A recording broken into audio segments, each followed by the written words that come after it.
Je le sais, vous le savez, nous le savons tous. Ce n'est un secret pour personne qu'à un certain âge, la vie, voire la société nous impose une certaine pression. Les questions concernant nos vies se font légion et elles deviennent de plus en plus fréquentes. La pression sociale, quant à elle, s'impose de façon indéniable. À ton âge, j'étais déjà mariée. Qu'est-ce que tu attends pour nous présenter quelqu'un? Ah, vraiment, nous, les 25 ans et plus, on souffle et on souffre. Aujourd'hui, sur le canapé de Joyau, nous parlons de la pression sociale chez les 25 ans et plus et du paradigme entre l'ancienne et la nouvelle génération. Bienvenue.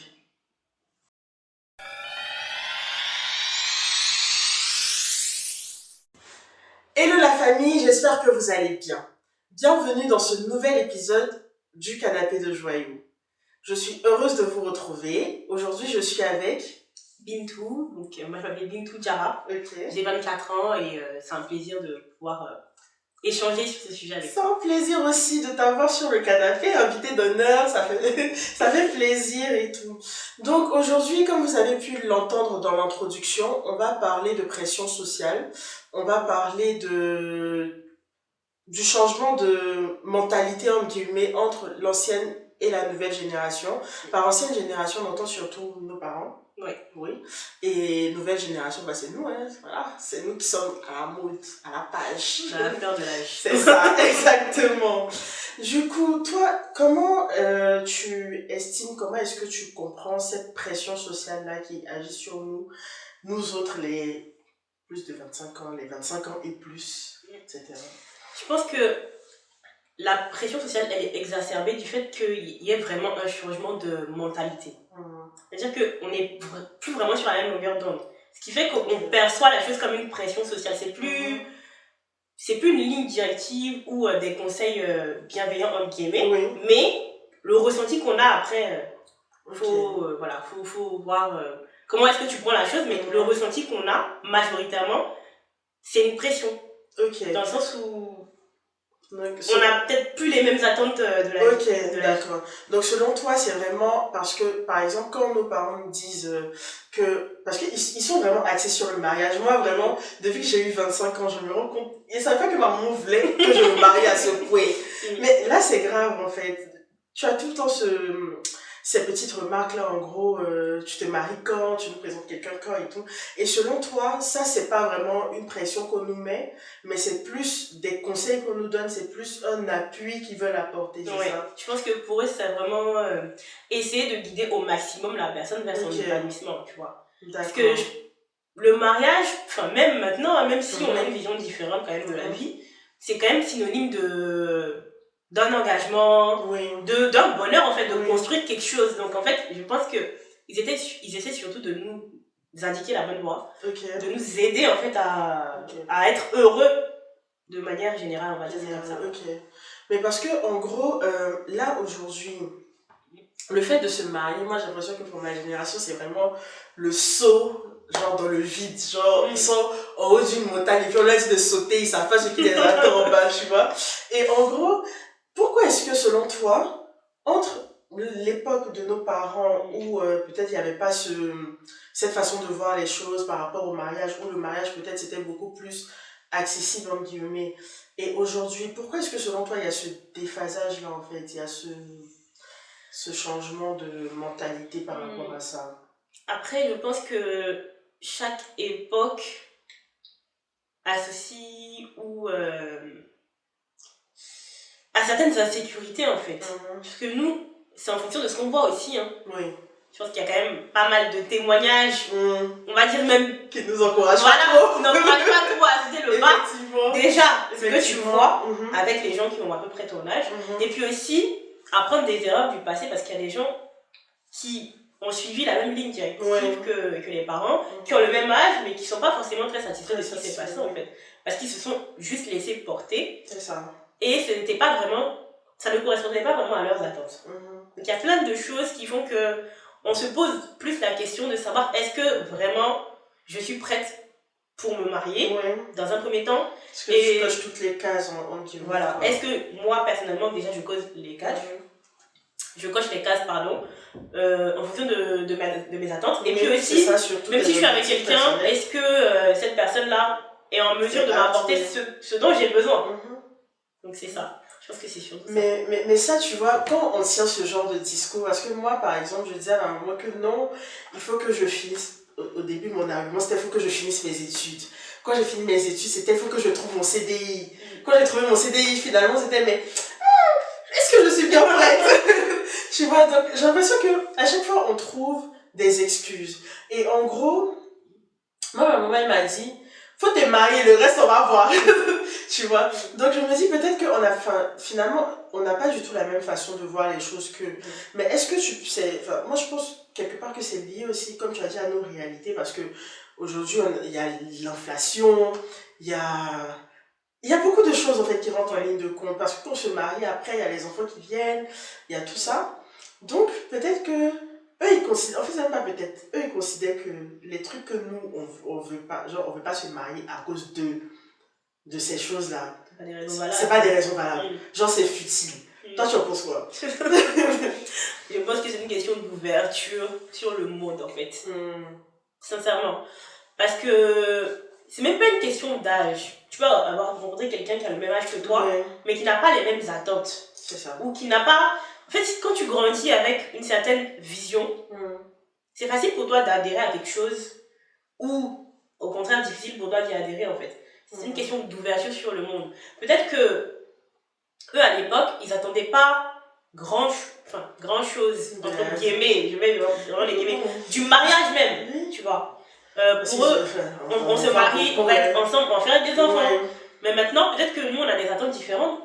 Dans le mariage, qu'est-ce que tu veux dans le mariage? Oui, je veux construire une famille, avoir des enfants, mais il n'y a pas que ça. Voilà, et puis, il y a des exigences. Quel type d'homme je veux? Est-ce que je veux quelqu'un qui va travailler tout le temps, un mari absent? Est-ce que ça, c'est quelque chose qui peut me convenir? Est-ce que, si je ne suis pas encore stable financièrement, est-ce que être dans la position de quelqu'un qui va se faire entretenir, par exemple, c'est quelque chose qui me convient? Donc, il y a plein de choses, en fait. Est-ce que, même sur la loyauté, vraiment, ça, c'était pas forcément un critère. C'est vrai. Juste, faut attraper ton cœur, c'est le mariage, c'est ce qui veut le mariage. C'est vraiment là, dans ces choses-là, qu'on voit vraiment la différence de mentalité, en fait. Parce que, aujourd'hui, une de tes mamans, ta maman avait te demander est-ce que toi tu es quelqu'un de soumis? Moi, on m'a posé la question hier, est-ce que tu es soumise? Et genre, j'ai trouvé la question, je me suis dit, mais qu'est-ce qu'elle entend par être soumise? Et je lui ai répondu que, en fonction de la façon dont la personne en face de moi va se comporter, c'est la même chose que je vais lui renvoyer en fait. Elles m'ont dit non, c'est pas comme ça, genre c'est pas comme ça que tu dois faire et tout. Toi tu dois toujours être bien, lui, bon. Tu vois? Et ça me fait penser, en fait, ce que tu viens de dire me fait penser à ça parce que je me dis, c'est vrai qu'elles acceptaient beaucoup de choses. Et j'entends surtout faut te marier parce que bon, ça c'est un bon parti, lui il est bien au nom de qui, il est bien selon qui en fait. C'est ça justement. C'est vraiment une question d'attente. Tu vois, c'est qu'est-ce que tu es capable de supporter aussi. Et puis, faut pas occulter le fait que un mariage qui dure sur la durée, c'est pas forcément synonyme de réussite pour nous. Parce que j'entends souvent dire oui, les moments d'amour, ils ont fait ça. Oui, ça fait 30 ans ils sont mariés. Mais est-ce que tu es heureuse? C'est ça. Parce que je pense que même pour notre génération, le fait d'être heureux même dans le mariage, c'est très important. Franchement, on est dans une autre génération parce que même au travail, on est dans une génération où en fait, ta santé mentale compte pour beaucoup. Après, est-ce que nos parents ne considèrent pas ça un peu comme de la faiblesse? Est-ce qu'ils ne considèrent pas que non mais moi, à tonton, moi je supportais ça, pourquoi toi tu supportes pas et tout? Il y a une copine qui dit que sa maman l'appelle la souterraine. Parce que elle passe en fait de travail en travail. Genre, une fois que tu l'as au bec là, elle démissionne. Elle n'est pas. Non. Donc sa maman dit que la souterraine, faut pas, tu vas te stabiliser et tout. Mais genre, qu'est-ce que toi tu en penses du coup? Je pense qu'ils n'arrivent pas à nous comprendre et nous aussi on a du mal à les comprendre. Je pense que c'est plus facile même pour nous de les comprendre. Mais c'est difficile de leur faire comprendre notre point de vue. Exactement. Dans le sens où ils ont appris à supporter. Donc, quand ils font le bilan, ils voient le pour et le contre. Ils se disent, il y a beaucoup plus de choses positives dans le sens où j'ai pu construire ma famille, les enfants que j'ai, j'en suis fière. Je suis fière de ce que j'ai pu accomplir aussi, même professionnellement, par exemple. Mais ça m'a demandé beaucoup de sacrifices. Exactement. Mais le fait qu'il y ait un changement de mentalité, de manière assez générale, on n'est pas forcément sujet aux mêmes difficultés. Oui. Je pense que c'est plus simple aujourd'hui d'avoir le courage de se dire ça me convient pas, donc je change. On a la possibilité de le faire. Peut-être que eux, ils n'avaient pas la même possibilité, ou c'était plus difficile pour eux. C'était peut-être plus mal vu aussi, peut-être. Oui. Et puis, avant de faire quelque chose, il faut avoir l'information que tu peux le faire. Tu as la possibilité, en fait. C'est ça. Donc, il y a une question d'opportunité. Donc, peut-être, c'est difficile, en fait. Parce que il y a quand même un grand changement d'une génération à une autre. C'est vraiment un changement très important, en fait. Assez radical, même, comme tu dis. Donc, ouais. Ce sera toujours un petit peu conflictuel. Oui. De là à comprendre notre point de vue. Beaucoup de choses. Parce qu'il y a beaucoup de choses qui ont changé en un laps de temps qui n'est pas vraiment très long. Mais après, bon, faut dialoguer là-dessus. Et puis aussi, je pense qu'il faut prendre aussi en considération, pas dans l'absolu ce qu'ils disent, mais pour ne pas non plus être un petit peu trop, comment dire, trop dur avec eux ou... Non, pas trop dur avec eux, mais même soi-même accepter certaines choses aussi. C'est-à-dire, en fait, tout n'est pas rose. Oui, c'est ça. Et ne pas se dire aussi que, bon, eux, ils savent pas les réalités, donc on les écoute pas, en fait. Ouais. Parce qu'en vrai, c'est vrai qu'on n'est pas dans les mêmes réalités, ça c'est un fait. Mais quelque part, ils ont vécu des choses que nous aussi on est en train de vivre. Et même si on n'a pas la même perception des choses, ce serait bien quand même d'écouter et de prendre en considération ce qu'ils disent. Parce que bon, il y en a qui écoutent et qui font systématiquement. Moi par exemple, j'ai eu l'habitude de faire systématiquement ce que les parents disaient. Donc ça fait que je me suis retrouvée dans beaucoup de situations où je n'avais pas forcément envie de me retrouver. Mais quelque part, ça m'a aidé aussi à pouvoir voir ce que j'aime, ce que je n'aime pas, et à pouvoir comprendre que là, maintenant, c'est le moment de m'affirmer, en fait. Ça fait que j'ai fait chaque chose en son temps, tu vois. Donc, je me dis que, effectivement, comme tu dis quelque part, faut les écouter, en fait. Genre, faut pas tout le temps se dire, non, mais ce qu'ils disent, eux, ils savent pas. Moi, je sais mieux parce que c'est moi la nouvelle génération et tout. Parce que c'est pas vrai que... on vit, genre tout ce qu'on vit là, c'est pas nouveau en fait. Non. C'est des choses qu'ils ont eu à vivre, ce sont des choses qu'ils ont eu à vivre. Donc, faut pouvoir les entendre aussi. Non, faut faire la part des choses. Je vous défends, les parents. Faut faire la part des choses, prendre ce qui est bon à prendre et puis... Voilà. D'ailleurs, même s'il y a un sujet où tu penses que tu n'as pas vraiment de maturité ou de recul, au départ, tu écoutes. Bah oui. Tu te fais ta propre expérience et avec ça, tu pourras savoir plus clairement ce que tu veux, ce que tu recherches. Donc, dans un premier temps, oui, déjà les écouter et puis après, apprendre de ses erreurs, ça va faire la part des choses. Surtout, je pense que c'est... Puis bon, tout conseil est bon à prendre. Hein. Après, on prend et on adapte à sa propre situation et puis voilà. Donc, ouais. Donc, voilà. Donc, du coup, le petit, enfin c'est pas vraiment un mot de fin, mais c'est de savoir comment est-ce que tu penses qu'aujourd'hui, en tant que 25 ans et plus, on peut se départir de toute cette pression sociale, de cette façon de voir les choses qui ne nous convient pas forcément et tout. Je pense que déjà le premier point, je vais peut-être être un peu longue, mais selon moi déjà le premier point c'est de savoir que majoritairement, en tout cas quand ça vient des proches, ce n'est pas de la malveillance. Ça dépend. Bon. Et heureusement qu'elle a dit majoritairement. Majoritairement, c'est pas de la malveillance. Donc eux, ils te disent ce qu'ils pensent être bon pour toi. Faut le prendre comme ça. Et puis déjà, essayer de ne pas être dans une approche de négation constante. Oui, tout le temps sur la défensive. Vraiment analyser le propos, le contextualiser, et puis voir si ça peut marcher.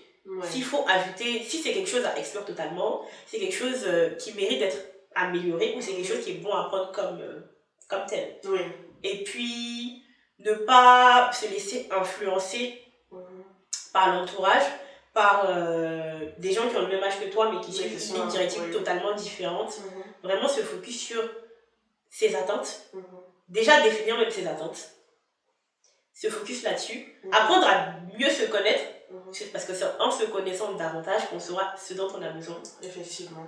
Et puis, plus généralement, essayer de se rapprocher de personnes qui partagent un petit peu cette vision et qui peuvent t'aider dans ton cheminement vers... parce que, en soi, le mariage, que ce soit à l'époque ou maintenant, c'est pas quelque chose de mauvais en fait. En vrai. Si tu es prêt, si tu sens que tu es quelqu'un à qui ça convient, c'est pas une mauvaise chose.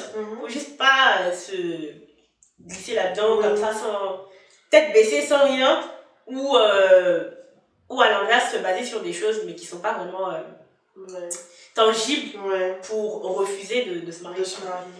Et en fait c'est intéressant ce que tu disais parce que là tout à l'heure tu as parlé en gros du fait que c'est une ligne directive que tu suis et c'est pas fonction de l'âge, c'est pas fonction de... Voilà, chacun suit son timing, comme on dit. Je regardais tout à l'heure, avant que je arrive, j'ai eu à voir une vidéo qui parlait justement, une dame qui parlait de son timing. Elle expliquait qu'en gros, elle a commencé à travailler très tôt. Elle s'est mariée à 30 ans. Les gens considéraient que c'était tard. Aujourd'hui, elle a 42 ans et tout. Et elle a laissé son emploi dans le salariat pour se lancer à son propre compte. Tu vois, aujourd'hui, à 42 ans, c'est comme si elle a commencé une nouvelle vie. Et c'est son timing à elle, tu vois. Donc, c'est très intéressant parce que au final, chacun suit son propre chemin. Et si tu envies quelqu'un, tu as laissé des temps. Genre, c'est tout. Parce que chacun suit ce qu'il doit suivre. Et puis, bon, finalement, ça passe sous sa casse. Et puis, voilà. Je pense que même la pression de l'âge, c'est le fait de prendre sur soi les peurs d'autres personnes. Je pense qu'à l'époque, quand tu avais un certain âge et que tu n'étais pas marié, c'était comme si c'était un problème, c'était vraiment un vrai problème. Donc il y avait une peur qui était associée à ça. Faut pas tomber dans le piège de prendre sur soi la peur d'autres personnes. Comme tu dis, c'est vraiment une question de timing. Tu peux être prêt à 22 ans comme tu peux être prêt à 32 ans en fait. Mais il faut pas avoir, genre, chaque bougie qui passe, on va se dire oui, mais je suis pas mariée, qu'est-ce que je fais? C'est pas le plus important, c'est est-ce que j'avance? C'est ça, c'est vraiment comment tu vois les choses. Parce que moi, à l'aube de mes 25 ans, quand je vais avoir 25 ans et tout, vraiment, j'ai fait genre 2 mois avant mon anniversaire où j'étais vraiment stressée.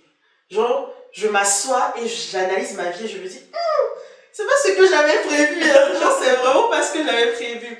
Mais aujourd'hui, là, par exemple, je vais avoir 26 ans bientôt, mais je suis vraiment très relax sur ma vie. Il y a beaucoup de choses que je suis en train de changer, de revoir et tout, mais ça ne me stresse vraiment pas, quoi. Donc, comme tu disais tout à l'heure, c'est vraiment la façon de voir les choses, de comment tu perçois le truc et tout, quoi.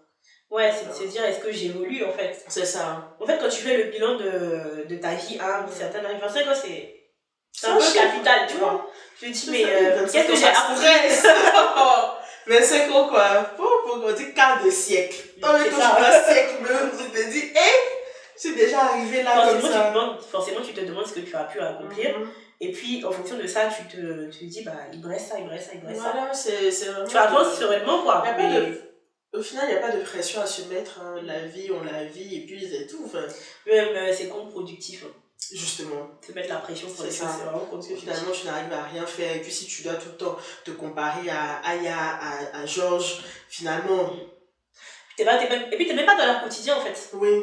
En vrai, tu ne sais pas ce qu'ils vivent. Généralement, tu te compares à des personnes que tu ne connais même pas réellement. Tu ne sais pas ce qu'ils vivent dans leur quotidien. Tu ne sais pas s'ils sont heureux. Tu sais juste ce qu'ils ont pu cocher comme case. Mais à quel prix? C'est ça le truc. Puis est-ce que ces cases elles sont vraiment cochées, hein, parce qu'aujourd'hui, avec Instagram, avec Snap, avec TikTok, enfin avec les réseaux sociaux, on assiste à beaucoup de choses. Hein. Les gens vivent des vies qu'ils ne vivent pas réellement dans la vraie vie. Ma phrase là. Mais c'est bien trouvé, c'est bien trouvé. Non, vraiment, parce que tu vois, on vous connaît dans la vraie vie. En vrai, genre, tu vois vraiment des gens qui sont en train de poster des choses sur les réseaux qui ne les correspondent même pas, qui ne leur, correspondent même pas. Et c'est là que quand tu connais vraiment la personne, tu te dis, donc Internet, on peut faire quoi, ce qu'on veut, hein? Genre, c'est ça. Non, vraiment, restez sur vos gardes et faites attention à ce que vous croyez sur les réseaux. Tout à fait. Donc voilà, est-ce que tu as quelque chose à rajouter? Oui, mariez-vous quand vous serez prêts. Voilà, il n'y a rien qui presse, vraiment, il n'y a vraiment rien qui presse. Et soyez sûr de trouver la bonne personne pour vous marier et pas pour correspondre à une certaine pression sociale ou pour vous dire que non, depuis là, je ne suis pas mariée, toutes mes copines sont mariées. Ton moment viendra. Voilà. Voilà. Tout se fait en temps et en heure et ne cédez pas à une quelconque pression sociale. Ça a été un réel plaisir de faire cet épisode avec toi. On a passé un bon moment, enfin j'ai passé un bon moment, j'espère que toi aussi parce que, pas que je parle à ta place. Non mais c'était un plaisir et puis c'est un sujet qui est totalement d'actualité. Hein. Donc voilà, vous autres derrière vos écrans, on se retrouve très bientôt pour un prochain épisode du canapé. N'hésitez pas à commenter, à partager, à vous abonner à nos différentes pages, donc chaîne YouTube et page Instagram. Et voilà, d'ici là, portez-vous bien et n'oubliez pas de briller dans tout ce que vous faites. Bisous!